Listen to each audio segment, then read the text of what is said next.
नमस्कार, सार्वमंथन न्यूज महाराष्ट्रमध्ये आपलं स्वागत. पाहुयात आजची सविस्तर बातमी. राहुरी नगर परिषदेच्या निवडणुकीला काही तास उरले आहे. प्रचाराने गती घेतली आहे.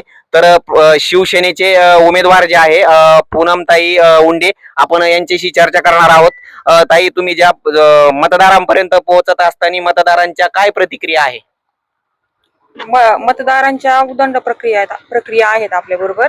प्रतिसाद खूप येतोय आपल्याला. तुम्हाला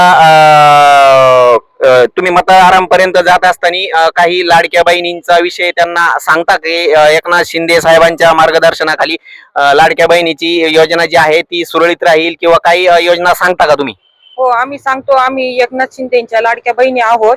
एकनाथ शिंदेच्या म्हणजे जी योजना आहे ती योजना पुढे पण अशीच चालू राहणार असं सांगतोय आम्ही. तुम्ही काही जाहीरनामा वगैरे काही केलेला आहे का? हो, आम्ही हा 100 रुपयाच्या स्टॅम्पवर हा जाहीरनामा दिलेला आहे.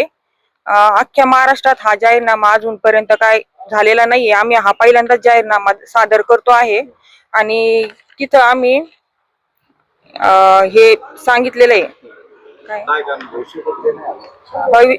गावाचा विकास कसा होणार हे आम्ही ह्याच्यात दाखवलेलं आहे सगळं.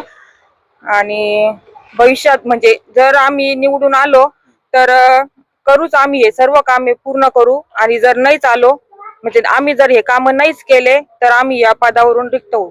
निश्चितच तुम्ही जाहीरनामा ही प्रसिद्ध केला आहे आणि शिवसेनेचे नेते आणि एकनाथ शिंदे साहेब यांच्या शिवसेनेचे तुम्ही उमेदवार आहात आणि तुम्हाला मतदारांचा कशा प्रकारे प्रतिसाद मिळत आहे?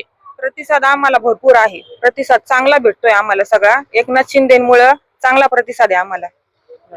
ठीक आहे. बहीण योजनेमुळे चांगला प्रतिसाद येतोय. आणि आपण प्रचार करत असताना आपल्याला मतदारांचा उत्स्फूर्त प्रतिसाद मिळत असल्याचे पूनमताई उंडे यांनी म्हटलं आहे. सार्वमंथन न्यूज महाराष्ट्र, राहुरी, अहिल्यानगर. सार्वमंथन न्यूज महाराष्ट्राला लाईक करा, शेअर करा, सबस्क्राईब करा.